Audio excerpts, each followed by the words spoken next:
Today is Wednesday, April 22nd, and we're continuing with the Gates of Trust on page 390, if you happen to have the book, Duties of the Heart, with you.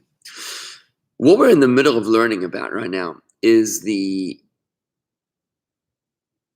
courageous question of why it is that the righteous suffer and the wicked prosper. If God is indeed in charge of everything at all given times, if he is the only power, then shouldn't the righteous prosper and the wicked suffer? It seems like the world is an upside down world. In fact, the Talmud tells us a story of one of the sages who his son he died, he had an NDE, a near-death experience. And when he returns from the other world, he must have been up there for a little bit. You hear stories about these things all the time. And as he returns, his father asked him, "No, so what did you see up there?" And he says, I saw an upside-down world. The people that were honored in this world were despised in that world. And the people that were despised in this world are being honored in that world. So why is it that the world is an upside-down world? What's going on over here? If we could answer this question, it would lift such a burden off of our shoulders.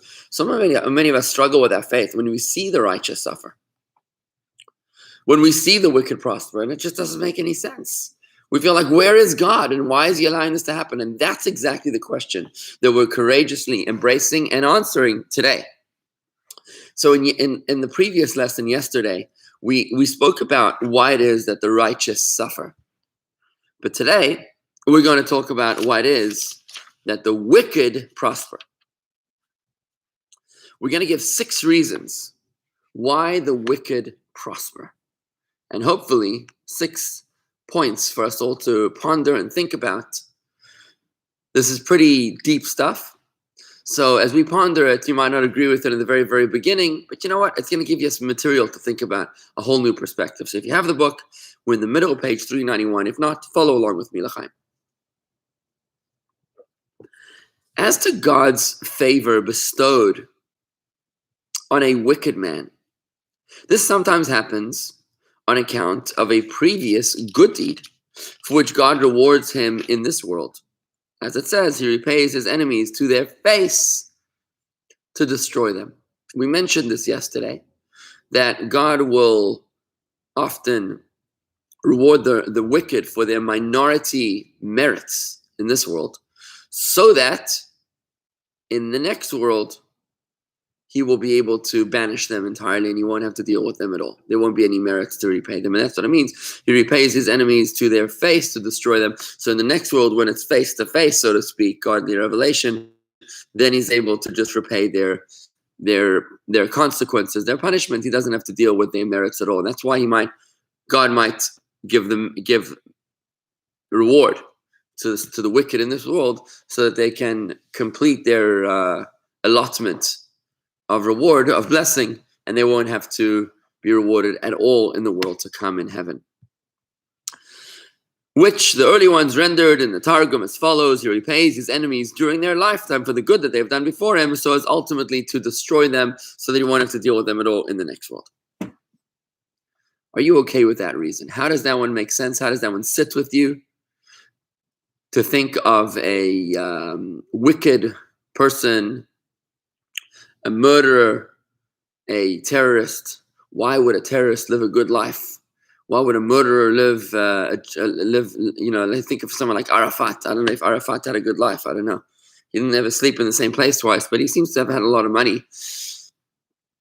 To think about why it is that the wicked will prosper just so that they can get their reward in this world and go straight to purgatory in the next world. Let me know how you feel about that. Please post a comment.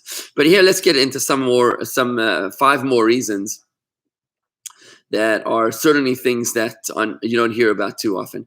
Sometimes wealth is placed in the charge of the wicked person, like a deposit, until God may be exalted, gives him a righteous son who is worthy of it. As it says, he prepares it, but the righteous man will wear it.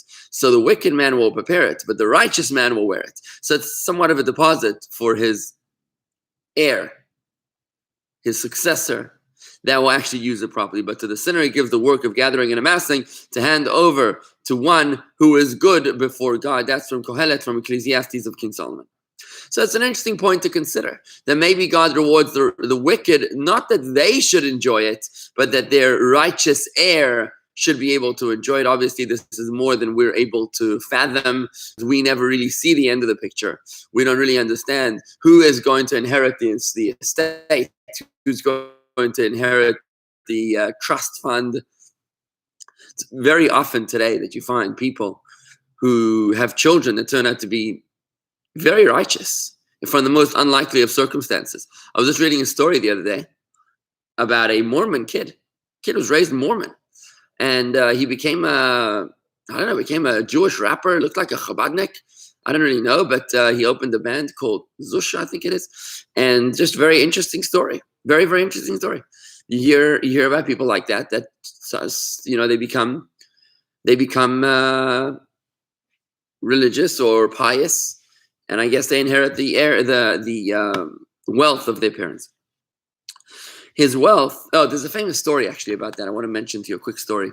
It's actually Hannah's favorite story. She always loves repeating this story to the kids. I don't remember all the details of the story, but the point of the story was.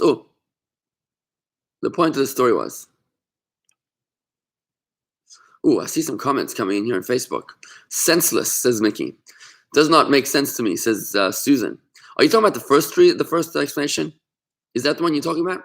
Senseless, Mickey. That's a pretty strong word. Sheesh. Julia, I'm not okay with that. Why would you reward bad behavior with good? Most living being cares about the present, and the future is unknown to them. So, Julia, to address your point, I'm going to say this. We don't know if the kids are going to be righteous, says Marty. Agreed. But God does. And that's the whole point of the answer. The answer here isn't saying that we know what's going to be.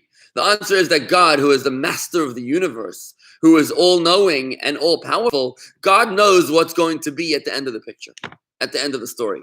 God knows what we don't know. The point of what the Rabbeinu Bechaye is telling us in the Gates of Trust is that we don't know what's going to be at the end of the picture, and therefore, Julia, you cannot judge based upon the present moment. You know, a human judge can only judge by the sight of his eyes, because he can't see into the heart of the litigants, of the defendant or the plaintiff. But God does know what goes on in the hearts of the litigants and of the defendant and the plaintiff. And therefore, God is able to give us a true accounting. It says about Mashiach, Meirach v'doin, says Isaiah. He will smell and judge. He will be able to literally smell you and tell if you're honest or not, if you're telling the truth or if you're lying, if your intent is sincere or you have ulterior motives. And that is a far truer judge. Imagine you had a judge that could give you a DNA test and see if you're telling the truth or not.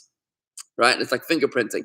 So that's why God is the true judge and the ultimate judge who knows exactly what's going to be at the end. So therefore, Julia, when you say most living beings care about the present and the future is unknown to them, that's because they're created living beings. God, who is the master of all, doesn't have that problem. So he is far more of a true judge than what we are able to see, which is only the present moment. Rob says, why can't the righteous be rewarded in this and the next world, and the wicked be punished in this world and the next world? Why is it a binary choice? So to answer you, Rob, the reason is because God has to reward the righteous deed, and he has to punish the wicked deed. Look, in general, I don't believe in punishment in general. I've said this to Susan years ago. I don't believe in punishment. To me, my understanding of Torah is that God doesn't actually punish us because he's angry with us. What we call punishment is actually a consequence of the deed that we did. For example, when the Jewish people complained in the desert that they didn't want to enter the promised land. So we know that they were punished to wander in the desert for 40 years. But I don't see that as a punishment because they got exactly what they wanted. They didn't want to enter the promised land, so God said, fine, so you'll live the rest of your lives here. Same thing with Adam and Eve in the Garden of Eden. God told them not to eat from the fruit of the tree of knowledge. They went ahead anyways and they did it. As a direct consequence of eating the tree of knowledge, mortality is introduced into this world. Challenge in raising children, difficulty in making a living was introduced into this world because the tree of knowledge was klipa. And anybody who's learned Tanya with me will know that klipa is impurity. And once you're introducing impurity into this world, you're going to have to deal with it through hard work and through mortality. So it's not a punishment as much as it's a consequence. And the same thing goes for reward. In Ethics of the Fathers, it tells us that every single time we do a good deed, a good angel is created. And every time we do a bad deed, a bad angel is created.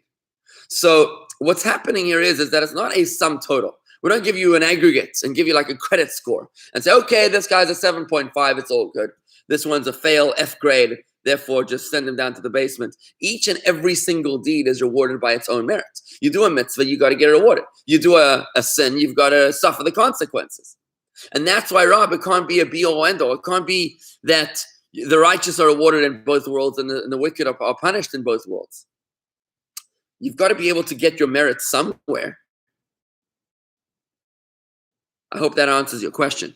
But this point, always stirring the pot here, is I guess Hashem knows, exactly. So Marty says Hashem knows since he sees the past. Remember, Marty, I want to say to you this. Remember the name of God. We've learned this in the meditation and prayer course. That, and I think we spoke about this yesterday, that when we read in the prayers, the Lord is our God, the Lord is one, we think like, oh, what on earth is this even talking about?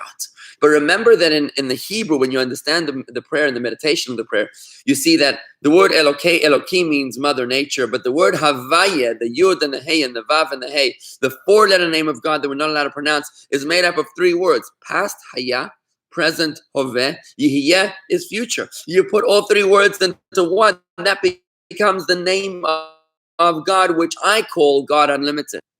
Havaya is God Unlimited, God Timeless. God who knows what you did tomorrow before tomorrow ever happened. That is the name of God that we're referencing when we say Hashem Elokeinu. We say God that is unlimited is also Mother Nature. It's the same exact thing. God who split open the Red Sea is the same God that made the sunrise this morning and made my coffee hot this morning. The God that runs nature is the same God. There's no two entities of regular life and miraculous life. It's all the same thing. It's all my Hashem. So that's exactly what you're saying, Marty, which is that Hashem exactly does know, and Hashem is the ultimate perfect judge. He knows when somebody's evil. Think of I'm reading a book called Son of Hamas. Son of Hamas.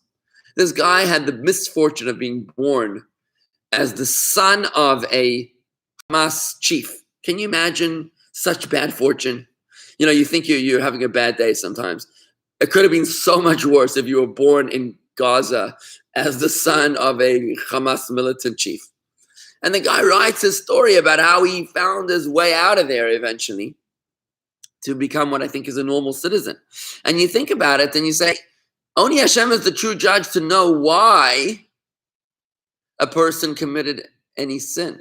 Was it because of peer pressure? Was it because you were trying to impress someone? Was it because you were really trying to rebel? Were you just experimenting? Were you lonely? Were you bored? Were you angry? Were you hungry? Were you desperate? Who knows? Only God knows. God is the true judge. And this is kind of where we're going here. Could it be that an evil person suffered unspeakable child abuse as a child? You know, Warren and Helen here are on the board of child abuse organizations. We've spoken about this before. Could it be that a wicked person, you know, the problem kid in the classroom, could it be that kid was horribly abused and maybe still now being abused right now, last night? Is it really his fault? You'd never know such a thing because you're a human being. But God knows. Can you hold such a kid accountable? When he flourishes and becomes the multi-millionaire, are you going to say, well, I see the wicked are prospering? Maybe he's not wicked at all. Maybe you think he's wicked. Maybe he looks wicked, but you just don't understand. We don't understand. Let's look at these other comments coming in. Mrs. Kramer, yes, it's about choices and the outcome results of choices. Good to agree with me. Okay, so let's look on YouTube. What's going on in the comments in a second. So Julia says, I'm okay with that. Why would you reward bad behavior with good? No, we did that. No, not okay with that. Rob, that's not my question. Why cannot it be consistent? Cannot it be consistent in both worlds? Okay, so Rob is saying it should be consistent in both worlds, but then if it's consistent in both worlds, then when are you getting the punishment? When are you getting the reward? I'm not understanding. Rob, let's put it this way. Let me put it this way. When you do a mitzvah, it's not just a random mitzvah. Ethics of the Fathers tells us don't ever try to calculate the value of a little mitzvah or of a big sin because you don't know. A little mitzvah is a mitzvah which is the command of God Almighty. There's no such thing as a little mitzvah. You did something which God Almighty wanted you to do. That is an almighty deed. And you violated a little sin, a little violation of what God wanted you to do. Imagine you go to the king. Imagine you go to Donald Trump and you slap him across the face. It's just a slap. It's just one slap. It's not a big deal. But you know what I mean? That could be a major insult to God Almighty, right? Or to a powerful person. Or even not a powerful person. So you've got to be able to reward each case on its own merits. So when somebody has a good deed, you got to be able to reward that good deed. When somebody's got a misdemeanor, you've got to be able to give them the consequences of the misdemeanor. So therefore, God worked it out in such a way. Again, I'm not God, but this is what we understand about how God operates. That in this world, which is relatively short life, you're here only for 70 years. Remember, the next world, you're there for eternity. So God gives us the minority of what we deserve in this world, so that it can give us the majority of what we deserve in the real place. Now, again, we live in a very myopic reality. All we see is the here and now, is this world. For us, the next world is like, we don't even know if we believe in the next world. Many of us are over here. So we're struggling to understand if the wicked are prospering in this world so that they can be punished in the next world. Again, you're not even sure if there is a next world, so you're wondering how this even works. But assuming that you do believe in God and assuming that you do believe in the next world, then you say, okay, so the guy gets a little, they throw him a banana in this world, so then in the next world, he goes straight down to the basement. Kind of makes sense to me. I don't know why it would be a difficult concept to swallow here. All I know, says Brandon, is that if goodness were openly rewarded and wickedness openly punished, the shows will be full every day.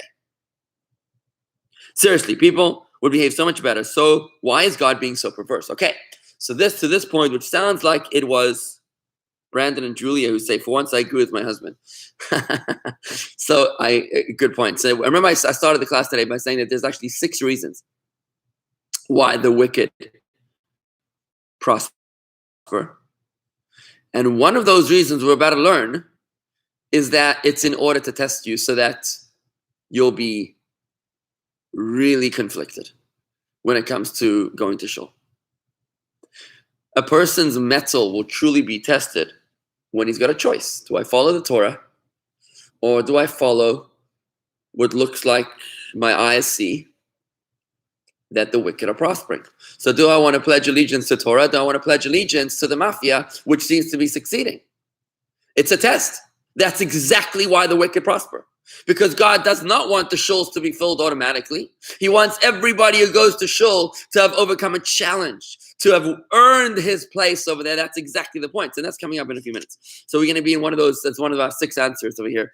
But comments still coming in fiercely here on Facebook.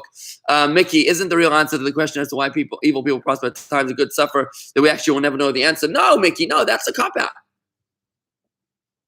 That's a cop-out.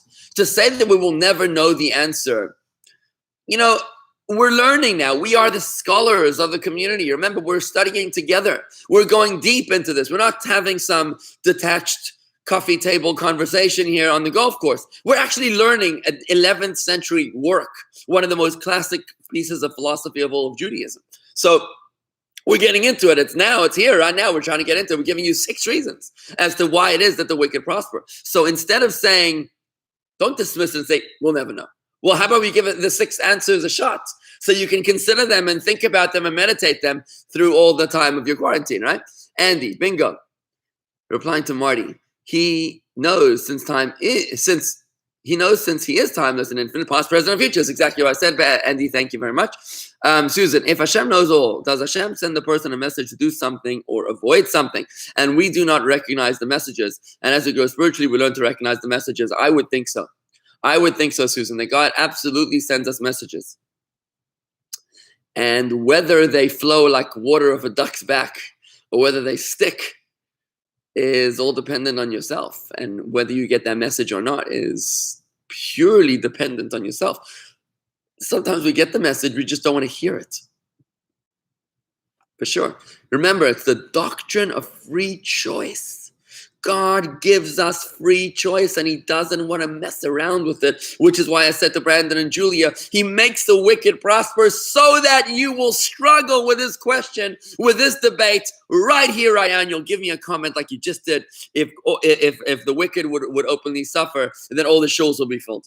Because he doesn't want the shows to be filled. He wants us to have freedom of choice. If the wicked openly suffered, then we wouldn't have freedom of choice. That's the bottom line. So Ashley says, if we receive a reward for the good we do, and then a punishment for anything bad that we do, we wouldn't really have choice, so we would always do what's right, so we could get the reward. There you go. Right there, Ashley the Rebbitzin. Perfect. Beautiful. Exactly on point.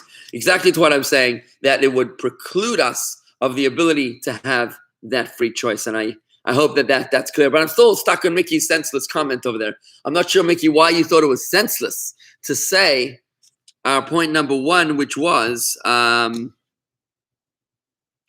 God punishes us in this world so that we can be free and clear in the next world. Let me give you a quick example to illustrate.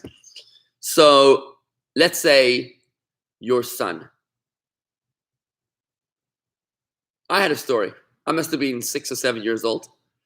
And I just have this memory. It was Friday afternoon and I did something wrong. So my father chastised me, rebuked me. And I was pretty upset about it.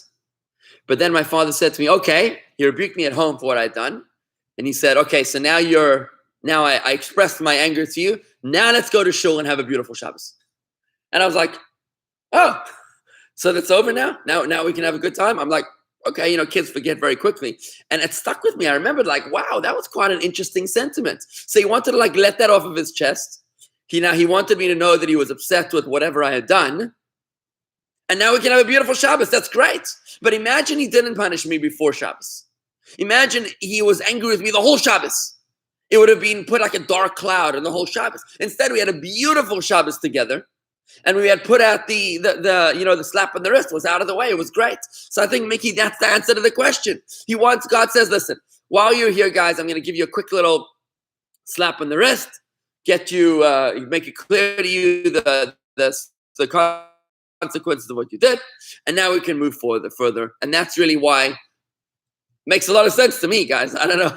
If you're still struggling, let me know. All right. But I think it makes a lot of sense. And maybe that story really illustrates the point. But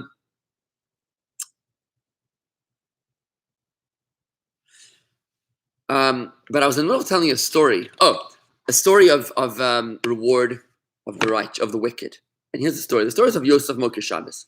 Long story short, basically, there's this guy's name is Yosef, and he would love Shabbos. Everything that he would do was always in honor of the Shabbos. On Sunday, he would see a cut of meat in the market. He would say, "Oh, I'm buying this for Shabbos." You see a nice fruit. I'm buying this for Shabbos. All week long, he would honor the Shabbos. 6 days a week, he was remembering the Shabbos through his purchases. Everything that was special, he was buying for Shabbos. And there was a rich, evil man, a very evil man who was very rich in that town, who had a dream that all of his wealth would be passed on to Yosef Moker Shabbos, the Yosef who admires the Shabbos. And this didn't go well with the rich, wicked man. So he decided that he's going to outdo fate. What he was going to do was he took all of his possessions, he sold them, and he bought a precious diamond. And this diamond he sewed into the seam of his hat. So that way, wherever he went, he would have all of his wealth together with him, and he was safe, and he would know that nobody could take away the wealth from him. Story goes, one day he was walking along a bridge, and a huge gust of wind blew his hat off. It fell into the water, and his hat with all of his wealth drowned, and now he was instantly a pauper. Devastated, broken, didn't know what to do. Suddenly, long story short, he couldn't find the hat, obviously. A few days later, Yosef is going to the market, and the fishermen know that the biggest, most expensive fish, the only person who's ever really going to want to buy it is Yosef, who will buy anything in honor of Shabbos. It says in the code of Jewish law, you're supposed to spend on Shabbos. Your expenses, how much money you're going to make this year, is all predetermined on Rosh Hashanah, except for how much money you're going to spend on Shabbos and how much money you're going to give to charity. Because the money you give to charity and the money you spend on Shabbos gets replenished from heaven. So if you're spending money on Shabbos, it's not a problem. So Yosef would spend the money on Shabbos. That's why we have such nice kiddushes here, such nice kiddush lunches here at Chabad. Because the money you spend on Shabbos, you always get it back. So everybody knew that the biggest, fattest fish, everybody would sell to Yosef because he would buy it in honor of Shabbos. He buys the fish, he brings it home, and he gives it to his wife. His wife prepares it. She's cutting it open. Lo and behold, what does she find? The precious jewel. Now, they didn't know where it came from, but the precious jewel, which was obviously worth a real fortune, and all of the wealth of this rich, evil man was passed on to Yosef, who honored the Shabbos. And like the saying goes in the Talmud, more than the Jews honored the Shabbos, more than the Jews protected the Shabbos, the Shabbos protected the Jews. And indeed, in honor of because he honored the Shabbos, that's why he ended up with all of this tremendous wealth. And that would be a good example of how God will make the wicked prosper so that their righteous heir will be able to have the great reward. Instead of it just appearing out of nowhere, it comes from somewhere. And again, like we spoke about earlier, we human beings, we mortals don't know what's going to be in the end, but God does. And God charts the course of events as he wishes so that the right people receive the right resources. We as human beings only see one scene in the whole motion picture. We can't really understand because you're only seeing one or two or three scenes, right? But when you see the whole picture, everything falls into perspective, right? And that's the second explanation here as to why it is, the second of 6 answers as to why it is that the wicked will prosper, because everything will be good in the end. If it's not good, it means that it's not the end. I see Julia's comment on Facebook. Bernie Madoff was rewarded for his bad ways, became very wealthy, but he also was punished in many ways in this earth. His son took his life and Bernie went to prison. Yeah, I think that Bernie Madoff has the most miserable life imaginable. I think, didn't both of his sons die, or at least one of them died? His wife doesn't want to talk to him anymore. He is the ultimate pariah whose reputation is the most awful, ugly. Yeah, absolutely. This guy really tragically has received his just desserts. And if I'm not mistaken, I think that everybody who was stolen their money, he stole their money, I believe most of it was returned, clawbacks, back to their rightful owners. Okay, so let's go a little further. In the 6 reasons as to why it is that the wicked prosper, it's quieting down a little bit. I hope everybody's okay. I hope it didn't offend anybody here in my comments, getting a little animated. But I hope you're okay. You're with me so far and understanding what we're talking about. So let's keep on going further. So the third of 6 reasons as to why it is that the wicked prosper. We are, in case you just joined us, you're listening to Souls on Fire with Rabbi David Vigler. This is Duties of the Heart, classic Jewish philosophical text by Rabbeinu Bechaya Ibn Pakwada, a Spanish scholar, one of the most famous works in all of Jewish history. I thought that would be a perfect time during quarantine to learn this. Okay, number 3, why the wicked prospers. His wealth may also be the primary cause of his death or undoing, as it says. There is an evil affliction that I have observed under the sun, the wealth reserved for its owner for his misfortune. So it's very possible that what we think is really bad, his wealth is actually what's going to end up killing him. So here we are, we thinking the wicked is prospering, when in truth what's happening to him is that God is setting him up for his failure. You could think about that. I mean, there could be a guy who's very wicked, and he's becoming very wealthy, and he's now buying his private plane or private helicopter, private yacht. And tragically, that yacht or helicopter might get into an awful accident, and that's it. So he never would have been in such a position unless he had this tremendous wealth. Maybe his wealth will cause an adulterous relationship, a jealous family member, that kind of stuff, where people killed for jealousy. So that's another reason, which again, we can't really know. What's interesting about Rabbeinu B'Chaye is that he's really introducing us to the limitations of our understanding. Whereas human beings, as mortals, there's only so much we can know. There's a starting point and an ending point. So we don't really see the bigger picture. We don't know how this ends up. And therefore, like I guess in the case of Bernie Madoff, it's interesting. Bernie Madoff might be the perfect example of this. Where here it was, he was so successful and so successful and so successful that he became greedy and he became addicted to his success to the point that it turned into a Ponzi scheme, where the Ponzi scheme itself is what brought him crashing down. So it was his dizzying heights of success that actually was the very vehicle that brought him down like a roller coaster from the very, very top. He came crashing down even faster than he ever went up. And maybe Bernie Madoff again would be the perfect example of that, of the one whose perceived wealth is actually the very recipe for his downfall. And I think that really makes sense. Fourth reason, it may be that the Creator may be exalted, patiently bears with him until he repents and becomes worthy of his good fortune, as was the case with Manasseh. God knows what's going to be at the end of this picture. This one's going to be a little bit more deep. We're going to have to take some more time explaining this one, because if God knows that you're going to be good in the end, how do you have freedom of choice?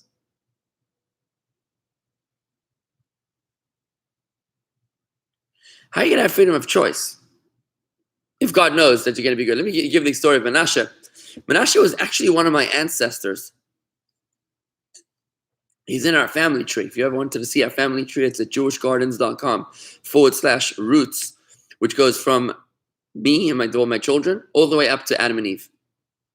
So King Manasseh was the king of Israel. He was one of the most wicked kings of the house of Israel. This is a guy that literally studied Torah in order to find out what God does not want us to do so that he could violate it. He was what you might call a mumar lahachis. A mumar is a rebel, is somebody who rebels against God. But there's two reasons why somebody might be a mumar, a rebel. You could be a mumar letayavin, which means you're a rebel just for pleasure, because it just feels good to sin. But then you could be a mumar lahachis, which is a rebel for the sake of making God angry. That's a real rebel. And that's what Manasseh the king was. He studied Torah just to make God angry. At some point, he was captured by his enemies, the Babylonians maybe, and they put him into a cauldron and cooked him in a slow fire. Can you imagine the punishment, the suffering of that? They cooked him in a boiling cauldron over a fire. So he slowly was going to boil to death.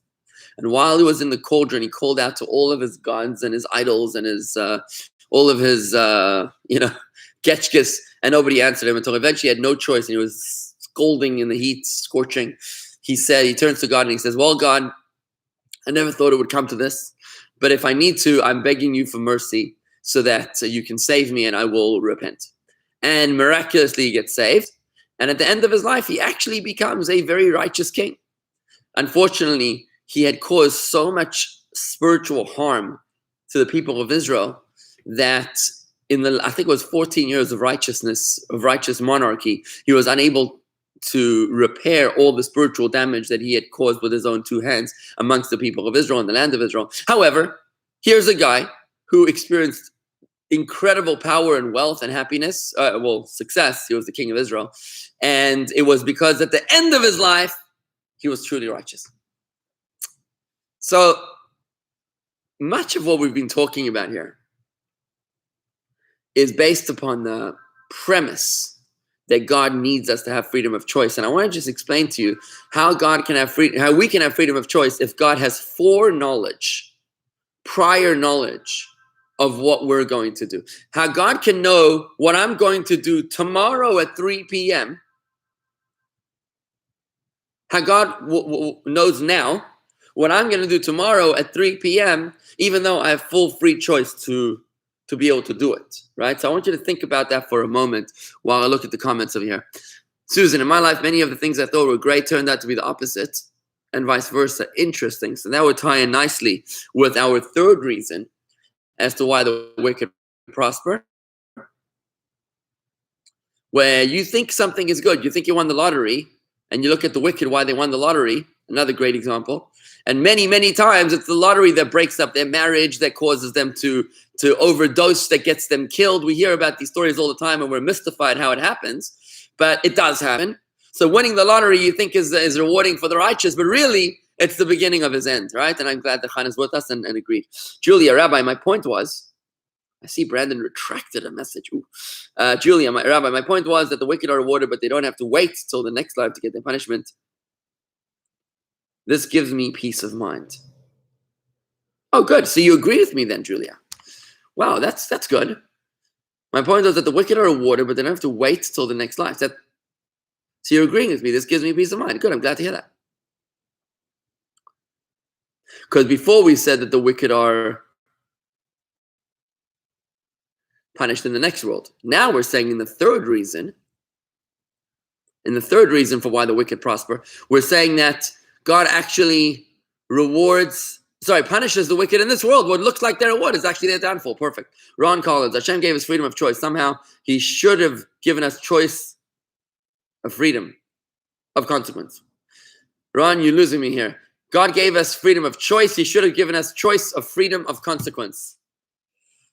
Ron, I'm not sure if I understand what you're saying.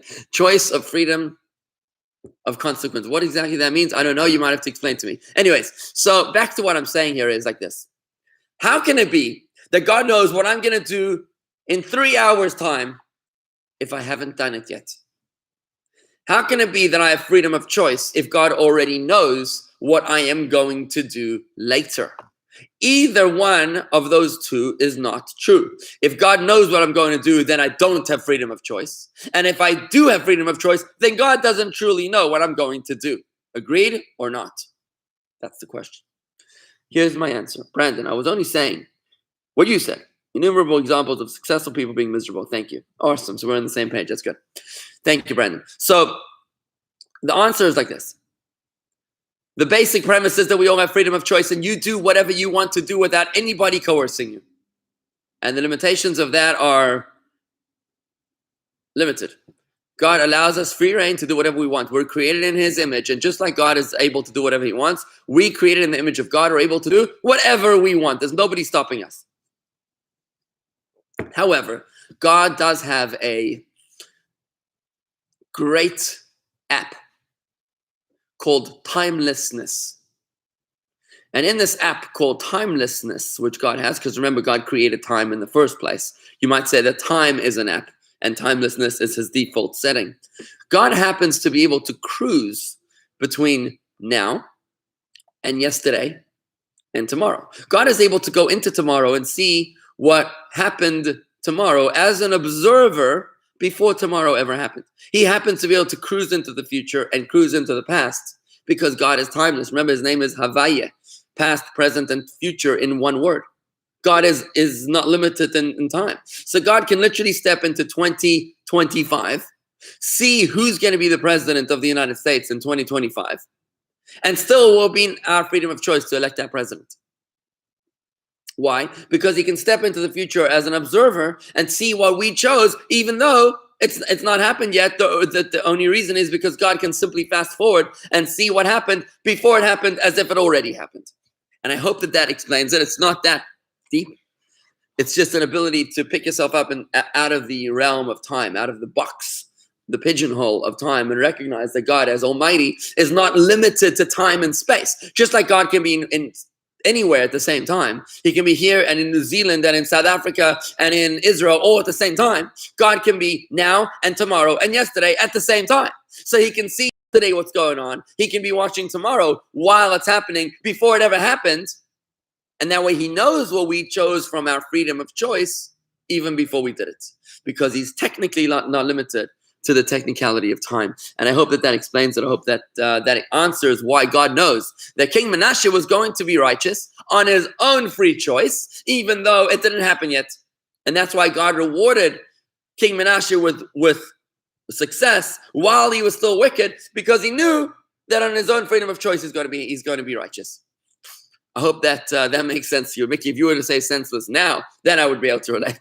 But this is obviously something which is out of our ability to comprehend. What Rabbeinu Bechaya is doing is that he's basically showing us the limitations of human consciousness and introducing us to how God is truly great, and how we can't think of God as another buddy or another world leader.